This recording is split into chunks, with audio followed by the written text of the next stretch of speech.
Hi, Habibti. Hola. Hola. By the way, I wanted to give you an update on the pronunciation of the word mujer. Mujer. Mujer. Yeah, I did consult and it occurred, surprise, that I was wrong and you were righter than me.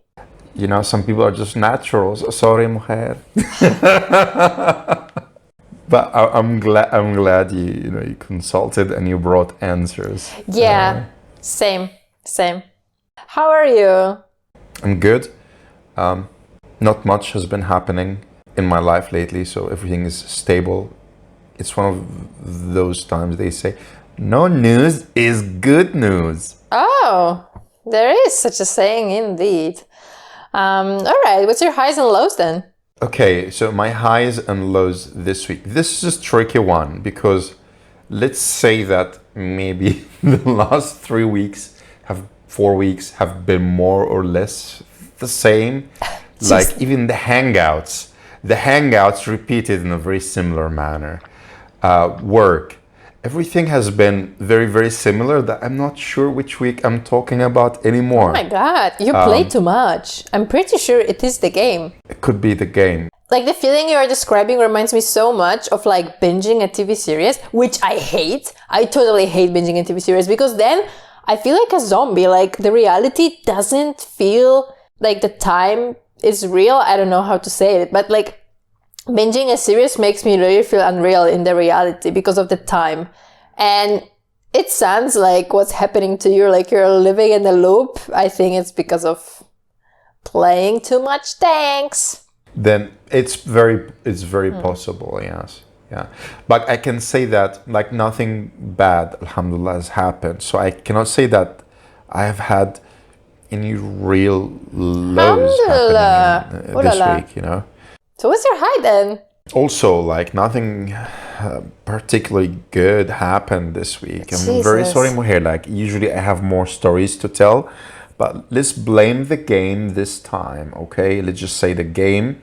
Okay, Mujer. Just made the whole week mundane. How about you now? What are your highs and lows? This answer was so bad that I'm going to tell you your highs and lows, okay? So. Okay, tell me my highs and lows. Your low last week has been washing. You couldn't wash your clothes because of the weather. It's been raining all the time. And the windows of sun were too short for your clothes to actually dry.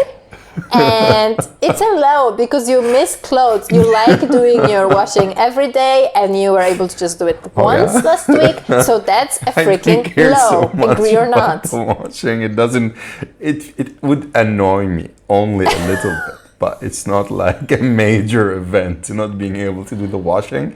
And most of the time I really like the rain. I find it sometimes inconvenient, but most of the time beautiful. So not really, but okay, what's my high this week according to you, Mujer? Mujer. Your high. Damn it. I just think about other lows. Other low is buying the tank while it's 50% off and then the next while having it 70% on sale. Oh my god, your week is so full of lows. The same thing happened with cryptocurrency that you sold. Some people are just lucky. It did feel a little bit low, yeah. That one actually is my low because money hurts. Now we have actually found it. It's that crypto story. It's not the tanks. It's not the laundry. It's the crypto because there was some nice money there and losing money hurts. I have another low for you. Oh, come on. A science fair is coming. It's not this week. It's after 2 weeks. We'll talk about it then. But you're already thinking about it. It's already bringing it down, you know? I know. So yeah, lots of lows in your life. Here you go. What about the high though? Well, high, you have a new roommate. How about this? Flatmate, sorry. Housemate. Yeah, I do, yeah. But like, I'm not exactly excited or not excited. I was like, okay, let's see who's coming. That's nice. But like, we met once. We had a chit chat for 1 minute. So yeah, that's nice, but it's not like a high of my week. It's nothing that barely touches me. I'm very sorry you're working hard on that. Let's leave me now aside and let's go to the Mujer. What are your highs and lows this week, Mujerita? But I will be thinking about the highs for the whole podcast, okay? And if I get something else, I'll be thinking amazing. as well. My highs and lows. Okay, I think my high and my low are very close to each other, probably. My high is that this weekend I went to a really beautiful place that gave me some peace of soul for a minute. It was like a mountain trail around a mountain, and there was a lot of little waterfalls around. So you would be walking on a path and there would be a waterfall like over your head, but not a major one, like not like you could actually walk. So it felt like a little drizzle now and there. And there was also like an artificially made like conduct of water, like a little river on the right, like while you were walking around to gather all this water from the waterfalls. And like I love Mumin's series, like I told you, I think we talked about it before. And this reminded me so much of the Mumin Valley and the feeling. Like there was this episode that they found a magical crystal like inside of a waterfall, and there was just like a waterfall that looked exactly like real life version of that. And yeah, sometimes we would have to jump like actually through the water because of it like flowing. So it was just so special, so magical. I absolutely like. That sounds beautiful. It was very beautiful. So the low is the fucking hike to this amazing place. I died. I hated life, Mother Nature, myself, and everyone that I ever met that led me to this moment. Okay. Like I could not. Before going on this hike, I took a pill, anti-locomotive pill, because the road was pretty windy, and I sometimes get dizzy now that I'm older.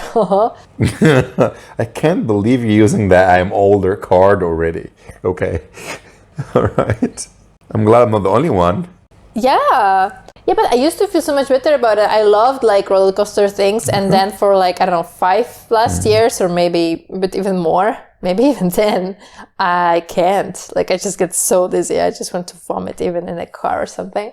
So yeah, I took the pill, and it usually doesn't have this effect, but somehow this day it made me so sleepy that not only I was walking freaking uphill, hating everything, my eyes were just closing, and I was just like, couldn't keep them open. And that was just like a nightmare. And I was thinking, if I stop, I will die here. I will not move anyways. Because first we went down. So to go back would mean to also climb up something that was like unapproachable for me. So here you go. Well, your low is a very active one, so that's nice. Oh, I realized something now. Something good happened this week. I would consider it my high. I mentioned it already. Here you go. Because my financial monthly cycle starts and ends on the 7th of every month. And yesterday I realized that for the first time in a long time, I actually did stick to my budget. I did not exceed it by a penny. I basically did not also save, like I did not spend less, basically spend the exact amount of money I did set from the 7th to the next 7th. So amazing. That did feel nice. And so yeah, I'm aiming for the same thing this month as well. Like even though I did like go out, I had food, I had drinks, I did enjoy myself. I spent some money on the bike, but not too much this month, alhamdulillah. So yeah, like it was good, but I did not go out as much as last month though. Like last weekend, I just chilled at home. I was like, nah, just or went out just very briefly. But yeah, it feels nice. Yeah, so that I can save more. You know, that's great. But is going out actually the biggest of your spendings? It's food usually. Like if I'm gonna go for, it's foreign food to be specific, and that usually happens every weekend. You know, like if I'm gonna go have Greek or Egyptian or so I'm Italian not cooking or at something. home. Cooking at home does cost money as well, but I haven't been cooking this month. Oh, Yeah. wow. Really? At all? Oh, wow. Yeah, I'm not cooking this month. That's such a foreign idea to me living in this country right now. Like, I'm a bit jealous. Cooking costs more than eating out local food. It costs a lot more. Yeah, in Vietnam, not here. Yeah. Yeah. Because what I'm gonna cook is stuff that is not, that is foreign also. Like I'm gonna be cooking like kind of Egyptian style food, and I have to be buying the ingredients, and usually the ingredients cost a lot more than just having, fried rice or a bowl of noodles somewhere or something. So, yeah. And what's your, like, how do you keep track of your finances? Let's say I set a budget of X amount of money and I just transfer it to one of my accounts. And you just use this account? I have several bank accounts that I usually don't use. So one I get paid on and the other one I just spend from. So I just use two accounts. So yeah, this is money in the account I'm spending from, if the month is over and I'm still having some money left, then cool. If I did not go to my savings account, then cool. That's it basically. Interesting. So how do you know what you spend the most on? So maybe 40% goes to rent by default. 60% on everything else. Food, going out, oil for the bike, regular maintenance for the bike. That's it really. Yeah, that's what I spend my money on. I used to be like you, like I had a little Word document and I was just like putting, just what I spent. I don't have a Word document. Yeah, but I did. I was like, what I have saved or something like this, how much money basically I saved to keep track every month. Yeah. But actually since I don't have a job, I stopped doing this because it was too depressing. But since I have a boyfriend and he's been doing his finance review like a boss for 10 years or something like that, I actually switched to Excel, and I have an Excel sheet with 2 diagrams that present what I typed in, which is so satisfying. Okay. And I not only have like a balance and earnings and spendings, but I divide them. But it's very painful. It's a pain in the ass because I have to go through all of the bills by the end of the month and just count them up, like calculate, like sum everything up. But he's been doing it since I know him, so I was like kind of encouraged to do that. It's a bit nerdy, but I see how much I spend on what, and surprisingly sometimes what I spend the most on is health. So then I see that it's like kind of unavoidable, like I cannot just cut on health. Because I was thinking also like you that like, this coffee on like in this, like, should I have this coffee out? Because here in Switzerland it's actually a lot. But by the end of the day it occurred, it really doesn't matter because I spent on different stuff, on traveling. And now that I travel a lot, like for example, to visit my parents, it's still traveling. And so I have travel, health, food, rent, subscriptions. So this would be also like insurance or Spotify or Duolingo family plan or something like that. And treats. And in treats, it's like also art supplies and things like that. Clothes, yeah. So I don't know the details. I just have a saving account, spending account. Put the money I intend to use for spending and that's it. Start to stick to it. However, like from day to day, I can actually tell you, Mujer, I spend more on coffee than food. Because of the prices? They are so uneven or what? Or you just drink so much coffee? Like the price of a coffee is the price of a meal when you go to a restaurant here. It's the same. And I would have 2 meals a day, and I would also have at least 2 coffees a day at the coffee shop. So why not buy yourself like a thermos and just keep coffee there? It's not the same. It's just tastier at the coffee shop. Okay. And I don't want to go home and make a coffee or carry my coffee with me. I tried that at some point because I was thinking I'd rather be saving that money. It's just not as tasty. I grew bored of it really quickly. I get it. I just haven't learned how to make a good coffee. But yeah, like yesterday I did spend, like thinking about it now, coffee takes, if not more than at least as much as I do spend on food. Because most of the time I would be going to the coffee shop twice during lunchtime and before like my evening class to wait for the class. And sometimes you'd have a coffee and a cake or something. Then like, oh, there's a whole budget for coffee. Yeah, it is there. So maybe it's like 40% food, 20% going out, and then 40% rent, 20% going out, and then 20% food, 20% coffee, something like this. Just estimating, of course, like I haven't really calculated. I don't have cool diagrams to show me what I'm spending my money on. Thanks, because that's all I wanted to do actually, just brag. Like I didn't want to recommend or anything. I just wanted to brag. I have cool diagrams that like adjust when I put numbers, and that's I don't know, like it's the power of technology. That's pretty cool. That's the most IT I have ever gotten. So thank you. Anytime, Mujer. We aim to please.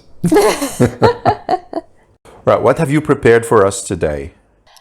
I prepared for you a question that I cannot answer myself, that I've been asking myself for over a week now, for 2 weeks, I think.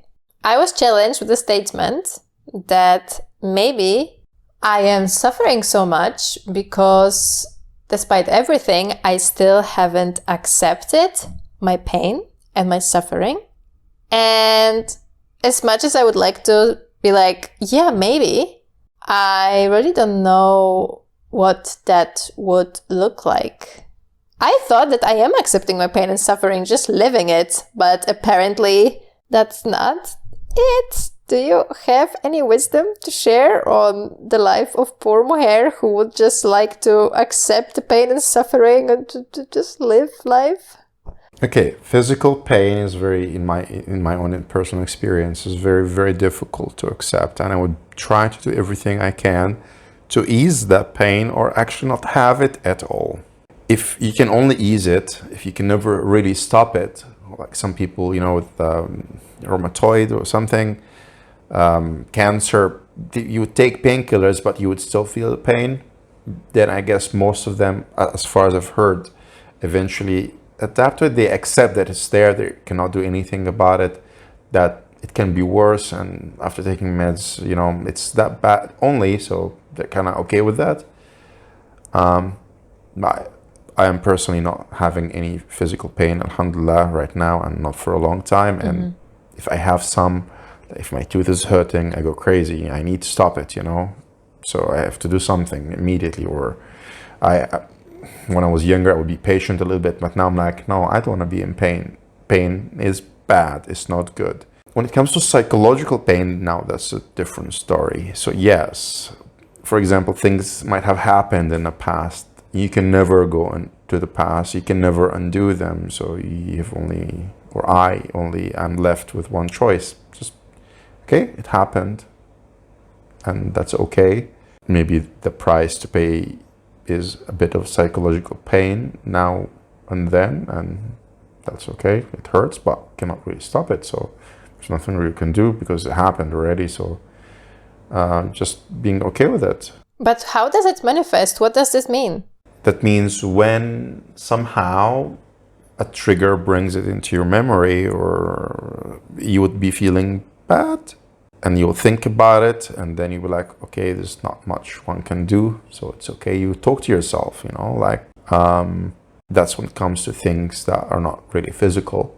Yeah, it's about the internal conversation, I think, because there's nothing you can do. So like, what's the point of fighting? There's no need. But like, your pain is usually very, very complex. It's a thing. It's a mix of a lot of things. It's not very simple with you, Mujer. So when somebody tells you maybe you should accept your pain, I'm like, which one? like all of it is a little bit of a stretch. Like if you ask me, I'm like, I guess all of it, yeah. Because for me, the concept of accepting pain, I don't understand. I thought that's what I'm doing. Like, yeah, my back is hurting, and then I'm just like miserable at home and just like living through my back hurting, and I'm a bit grumpy and I'm a bit suffering, and that's it. And I thought that's what accepting it is. But apparently there is some next stage, some secret locked stage. Accepting it would be like, alhamdulillah, lying to yourself and saying that you're okay. So wait. I lost you. So lying to yourself is accepting? It sounds wrong, Mujer. Acting like everything is fine. So like, it's like being like, okay, it hurts. Well, I still have to act like if it didn't. Yes. So accepting is acting. Yes. Until it becomes natural to you. So accepting is training yourself to act against obstacles. You say you lie to yourself until you believe the lie, you know? There are different branches to your tree of pain, Mujer. I'm very sorry it is so. But yeah, you'll have a lot of work to do if you were to listen to that advice, you know, your therapist gave you. Like, it's, if you really were to accept that, it's going to be a lot of lying. Yeah, I really, now I just want to try with anything, really. Maybe the back pain or whatever. Because I think my problem is when I accept my pain in my head, like how I thought it is, then it makes me like hurt myself more with my thoughts. Like I'm like, great, now I'm useless, another day, we do nothing, blah, blah, blah, blah, blah. My life is going to be like this, what a shitty life, oh shit. So pain only brings me more pain, let's say. So just stopping that would be interesting, but I don't know. I'm gonna try. Gonna give you an update on that. Inshallah. Thank you.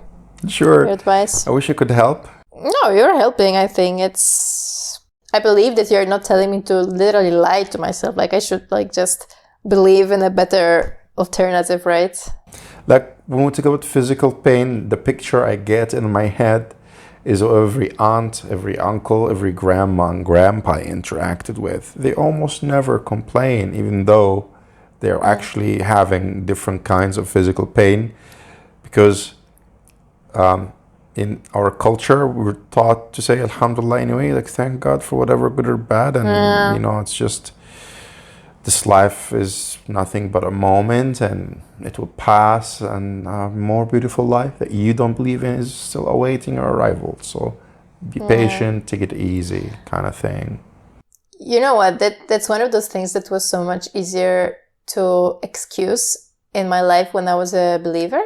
Because in Christianity, we always have this thing that if you suffer, like can be physically, of course, you can always kind of like sacrifice it for God. Yeah. You know, it's like kind of a prayer. Similar, yeah. And then it gains meaning. It freaking gains meaning. You're like, okay, I can be strong. I can be meaningful about it, mindful. Just go back to church, Mujer, eh?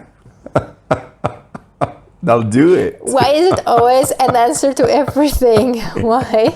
I don't know. Okay, I also have a story to tell you about that. I want to tell you the story for like 3 weeks now or 4. It happened a long time ago. It's about our favorite topic, which is laundry.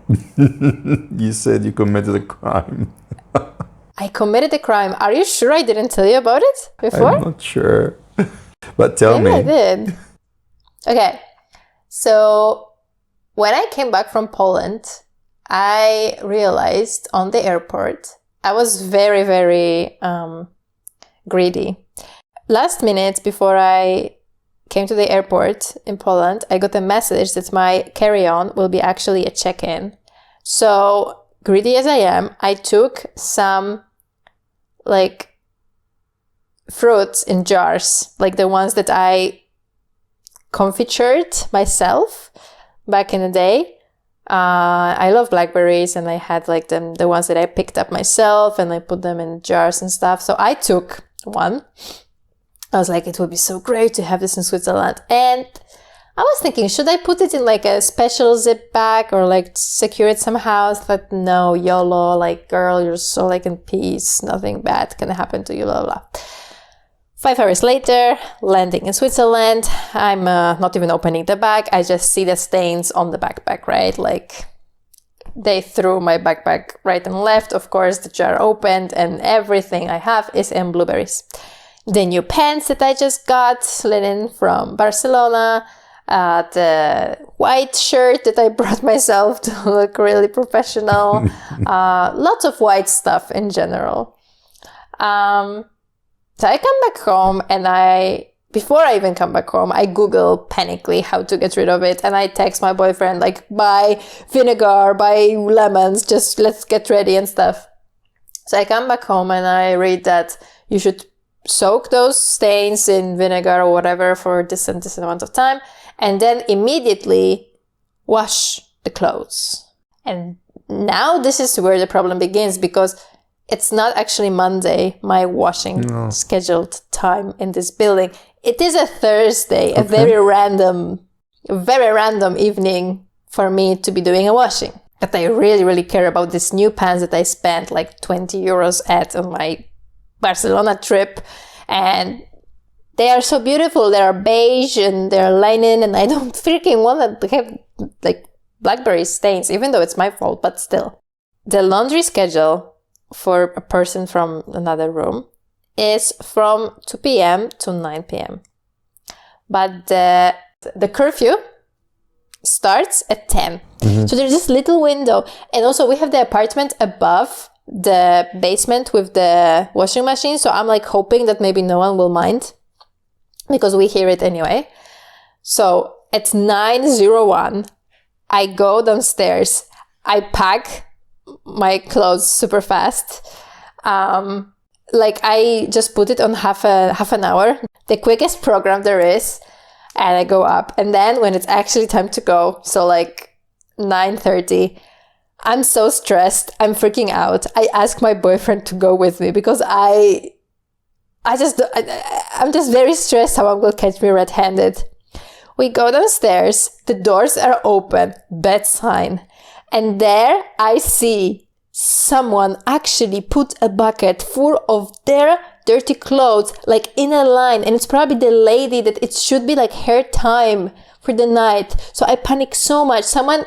I cut into someone's line. Actually, there's 10 seconds finished to my washing. I wait those 10 seconds. I stop it faster just to open the door. I tell my boyfriend, like, quickly, take the things and run. We leave the light on. Just shut the door, run up. We hear someone opening the door on the staircase. We just go to our apartment quickly and close the door really quietly and just wait. We hear someone going down. No one caught us. We are fucking safe. That was so stressful, and I'm never wanting to do this again. It felt like a real deal. Like, I would feel better stealing from a shop than doing this. Like, I felt like I took someone's right to clean clothes. You've turned into a little criminal. My God, what have become of you? But it's not the end. Oh! It's not the end of the story. Have you heard about karma, my friend? Heard about karma, yes. Do you remember last time we talked? It was a Monday, actually. Yes, I do remember. And it was my time to wash the clothes. And I was late to our talk because half an hour after my scheduled time, there was still someone doing their washing. Then I went to check up and there was another washing. They put 2 washings within my cleaning time. Then when we were talking, the girl actually knocked to my door and said, bonjour, I finished, so you can go. I was like, okay. I mean, I understand. I did the same. Do you think she felt the same? Do you think she felt like she was a little criminal? No, she did 2 rounds. She did not. She had no regrets, but she was still kind enough to say sorry. She seemed like she just moved out and she has no idea what the rules are. But after we talked, I went to change and to take out my washing.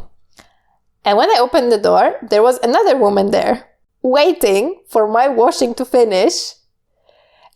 And she was so ashamed. She looked so ashamed. And I was like, what's up? And stuff like this. And she was starting talking French.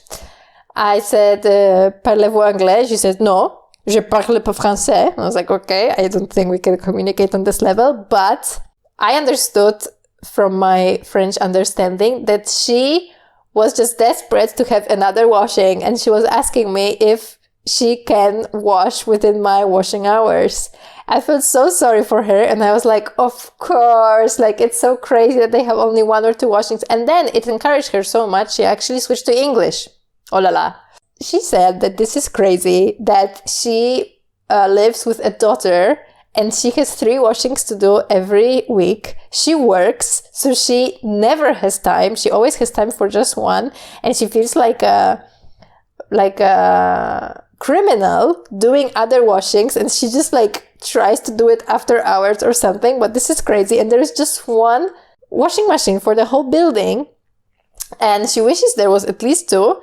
And she's so thankful to me that like, oh my God, I had no idea. And how many washings do I do every week? That's just curiosity. And I was like, dude, I understand you so much. Please take this washing machine. Blessing to you. Goodbye. Glad I could help. And then I felt like I whitewashed my sin. You did so much. I did. My like a boss. God. Like, but hey, listen, learn here. You're not the only criminal. Maybe everybody is. Exactly. And maybe it's not that bad to just want to wash your clothes whenever they are dirty. But what you have not told us is what happened to the white clothes after they got out of the washing machine during criminal hours. Were they clean? Yes. I mean, I'm glad that I washed them because the stains got much, much smaller. However, they did not completely disappear. But this week I bought a stain remover and I used it like just to try on one of the clothing, and it worked. So now I will just like make it to 0. But honestly, the stains are not like noticeable. Like once I show them to you, of course you will see. But no, it was worth it. Like the crime, it was a necessity. I mean, what do you do when your dog vomits over your sheets in this building? Yeah. Like, what do you do then? You wait until Monday. I guess. What if it vomits at 11 p.m. on a Monday? I mean, I think exactly. I think it's a bit more complicated, the fact that I don't speak French, because if I did, I could just knock to any of my neighbors and be like, hey dude, what's up? Blueberry situation. Yo, here's a chocolate for you, or cheese or whatever. Can I use the washing machine? But the fact that they really don't speak English in this building seems like makes it so much more complicated. I just don't want to have any interaction. So here you go, put me in jail, but take me out because I'm actually an angel. That was good. Okay. All right, so we're going to be accepting the pain of being criminal, and we're just going to be like, it was okay. We're going to tell this to ourselves enough times until it actually feels okay. I actually has been thinking a lot about guilt. I've been told that I have so much guilt in me, and I was thinking like, why and how, and is it true really? And then I realized that I have so much guilt around what we talked about last time, which is this American dream and the fact that like failure financially, economically is like my fault. I have this, I think, deeply encrypted in me. And also I think that sickness, any type of pain physically, is my fault. That's also, I think, very Polish, very cultural. So yeah, and I think like you are also a person who takes so much, I don't know, like so many attacks on yourself, you know, you would be so harsh on yourself. Where does it come from, you think? What are like the areas in your life that you think you blame yourself in most? We did talk about guilt actually before. Oh yeah? I think it comes from upbringing, environment, cultural expectations, religious expectations, you know, how you think God sees you, your parents, society, etc., and not meeting that those expectations. So our expectations of ourselves are not really of ourselves. We're using another reference that was imposed on ourselves at some point in time in history. I think for me, it's mostly about how I spend my time more than anything else. Yeah, like I could watch a movie, I could be like, oh, that was fun, that was worth it. Or I could be like, that was a waste of time. And they do that, you know, that was not very productive. Yeah, I could I could be working and be like, okay, that was not really, let's say, is this the best kind of work? Is this the best way to spend your time? What is it doing to humans, you know? Like, so yes, I was trained to be very critical, which means, let's say if you had parents who were never pleased and they taught you to be never pleased, then it's very difficult to be pleased. But like, I've come a long way, I think, when it comes to this. I've learned. You interrupted me, Mujer. How dare you?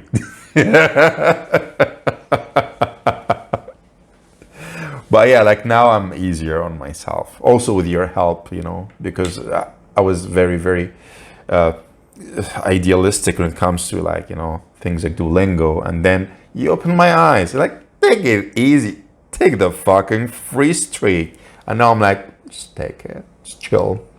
Like, just chilling. I'm gonna do that TEFL one day. Not today though, but one day. Yeah, because when I met you, like my first impression of you, but actually anytime we meet personally, like in person, I have a feeling that you really value pleasant time over productive time. You can spend hours drinking coffee after coffee after coffee, and it doesn't produce you anything rather than a story or two, or maybe even not. Maybe you could even sit in silence, you know, like in a good company or in a bad company, I don't know. But I guess you value it highly then in your ladder of values, or how does that work? That's pleasure, what you're talking about, yes. Yes. Yes, pleasure is not productive. It was not a thing that I seeked before. It became a thing that I started seeking at some point and indulging in. And now, yeah, I just try to find a balance, really, basically. I don't want to not be having a pleasant life. I don't want to be avoiding the pleasures of a nice coffee, a nice meal, good company. But also, I don't want to be indulging too much in them, you know. Just, yeah, too much of anything might not be the best, really, way to go. But I can do that, yes, you're right. Let's say I have two jobs. Let's say alhamdulillah, earning enough to support myself, my family, and save some. Not using other people's money, you know, like when it comes to financial productivity, I have been to some extent for a very long time, for like the last 10 years, you know, been doing okay, despite all the indulging in different things. When should you stop feeling guilty and just feel the pleasure? Just enjoy it. Just be like, that was good, you know? I think it is about the quality of the enjoyment. What It's if your taste is cheap? Yeah, then it's great. Then like lucky you. But even when it not comes to taste, like I don't know where it comes from. Maybe it's just an art that I didn't skill yet. But my boyfriend, for example, if he stays in bed all Sunday, it's great. I hate it. Like I feel so bad about myself. I totally dysregulated. Like I have to put effort to actually rest, you know, go for a walk. Sounds like it's all about self-acceptance after all. Might be. Accepting Maybe the pain, pleasure, accepting or guilt, the pain. or acceptance, productivity. How we think of these things is just programming. It's not really what's really happening. I think it's just programming. But you're taught to think about these things. But I did grow up like taught that watching football is a waste of time, listening to music is a waste of time, you know. And then I came to this point where I can actually enjoy watching a football game and listening to music and like doing different things. But maybe deep down I still feel guilty, like, oh, I was not really learning a new skill. I was not seeking a new degree. So it's a because bit for like... me, making money, getting degrees, starting a business, these are the things that represent productivity and doing something useful. It connects a bit to what you said before about a bit lying to yourself, just convincing yourself in your thoughts. It sounds like something that requires some self-talk, you know, like anytime you have this tingling, guilty impression about like watching football, you have to like reconvince yourself like, no, it's fine, you know, just keep going, you know. It's not only for accepting pain, maybe it's also about accepting pleasure. how can you stop yourself from having this idea that might have been a waste of time? Like, how do you stop yourself from having this thought? No, I think you don't stop yourself from having this thought. You just conquer it. And I'm saying it from what you just said, so it's crazy. I have to re-explain it, but Like yourself. You just conquer it with a different thought. Like you have this thought, oh wow, I just wasted my time. And then you say to yourself, you know what? I actually got relaxed and enjoyed. So maybe it's not a waste after all. If I just didn't have to think for this 1 hour, I rested. And that's maybe enough for not thinking it as a waste. It sounds like a lie. But as you said, you just fake it till you make it. Yeah. This would be amazing. This way, you would never waste time. Imagine. You could never waste time if you just convince yourself it's not wasted. Mujer, we've been talking for, I think, over 1 hour now. We keep human needs for next time then. Yes, we keep human needs. Yeah. Let's wrap it up. It was Adriana and Rahman for you. Thank you so much for listening. You can email us at holamujerpodcast@gmail.com or not.